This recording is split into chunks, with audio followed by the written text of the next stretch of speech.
नमस्कार दोस्तों, जय श्री राम, जय हनुमान। कैसे हैं आप सब?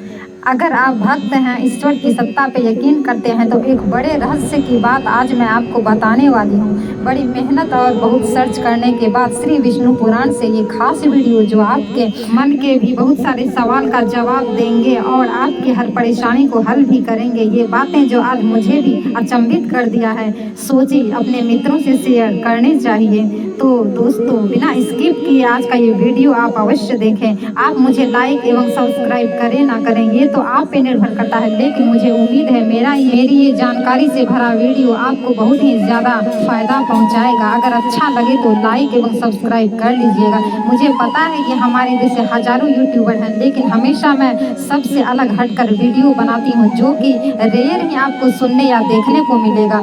अब आपका कीमती समय बर्बाद ना करते हुए आते हैं मेन मुद्दे पर। हमारे हिंदू धर्म में पूजा पाठ शुभ मुहूर्त पे बहुत ही ध्यान दिया गया है दोस्तों। पूजा पाठ के दौरान हमेशा तांबे के बर्तन का प्रयोग होता है। आखिर क्यों? आपके मन में भी ये सवाल जरूर आता होगा कि क्यों पूजा में तांबे के बर्तन का प्रयोग किया जाता है। कहा जाता है कि तांबे के बर्तन का इस्तेमाल करना धार्मिक और वैज्ञानिक दोनों ही कारण से बहुत ज़्यादा लाभप्रद माना गया है।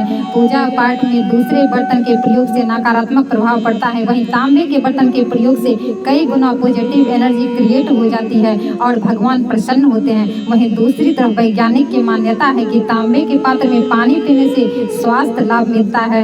कम से कम 10 घंटे तांबे के पात्र में पानी रखकर उसके सेवन करने से पेट और सीने की बीमारी में काफ़ी राहत मिलती है। शरीर में एनर्जी लेवल बढ़ जाता है और शरीर स्वस्थ रहता है। इससे जुड़ी एक लघु कथा है जो काफी रोचक एवं इस कथा को सुनकर आप समझ जाएंगे कि क्यों भगवान तांबे के बर्तन में भोग लगाने से प्रसन्न होते हैं और पूजा में सिर्फ इसी धातु को इतना बड़ा स्थान मिला है। दोस्तों, कथा ध्यान से सुनिए।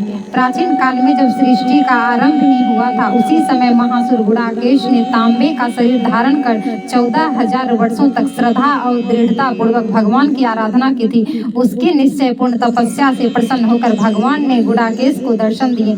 तपस्यारत गुडाकेश भगवान को देखकर कितना आनंदित हुआ यह कहा नहीं जा सकता है। शंख चक्र गदाधारी चतुर्बाहु पीताम्बर पहने मंद मंद मुस्कुराते हुए प्रभु के चरणों में गुडाकेश गिर गया। उसका सारा शरीर रोमांचित हो उठा, आंखों से आंसू बहने लगे। उसका हृदय गदगद हो गया और गला रूंध गया। वह कुछ भी नहीं कह पाया। थोड़ी देर बाद जब उसे होश आया, तब अंजलि बांधकर सिर झुकाकर प्रभु के सामने खड़ा हो गया। तब प्रभु ने मुस्कुराते हुए कहा, निष्पाप गुडाकेश, जिस वस्तु को तुमने मन कर्म वाणी से वांछनीय समझा हो, जो चीज तुम्हें अच्छी लगती हो, वह आज तुम मुझसे मांग लो। मैं आज तुम्हें सब कुछ दे सकता हूँ।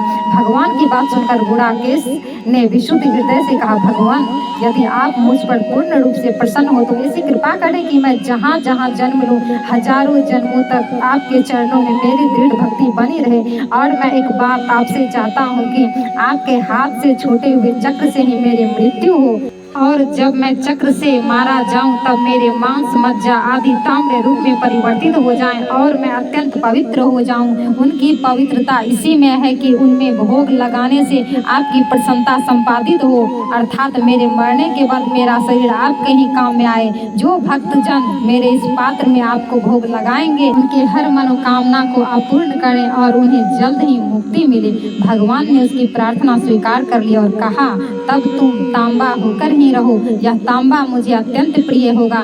वैशाख शुक्ल द्वादशी को मेरा चक्र तुम्हारा वध करेगा और तब तुम हमेशा के लिए मेरे पास आ जाओगे। यह कहकर भगवान अंतर ध्यान हो गए और गुडाकेश मन में इस उत्सुकता के साथ तपस्या करने में लगा कि कब वैशाख शुक्ल द्वादशी आए और कब मेरे प्रियतम के हाथों से छूटे चक्र से मेरी मृत्यु हो। बड़े उत्साह के साथ गुडाकेश ने भगवान की पूजा और प्रार्थना की, हे प्रभु, शीघ्र अतिशीघ्र धधकती हुई आग के समान प्रज्वलित चक्र मुझ पर छोड़ो। अब विलंब मत करो हे नाथ, मेरे शरीर के टुकड़े टुकड़े करके मुझे शीघ्र अतिशीघ्र अपने चरणों में सन्निहित कर लो। अपने भक्त की प्रार्थना सुनकर भगवान ने तुरंत ही चक्र के द्वारा उसके शरीर के टुकड़े टुकड़े कर अपने पास बुला लिया। अपने भक्त का शरीर होने के कारण वे आज भी तांबे से बहुत प्रेम करते हैं और सारे भक्त बड़े प्रेम से उस बर्तन में अर्घ देते हैं और प्रसाद समर्पित करते हैं। कारण है कि पूजा पाठ में तांबे के बर्तन का प्रयोग किया जाता है और जो भक्त ऐसा करते हैं उसकी सारी मनोकामना ईश्वर जल्द पूर्ण करते हैं। तो दोस्तों, अब मिलते हैं फिर नए वीडियो के साथ। तब तक के लिए दीजिए अनुमति।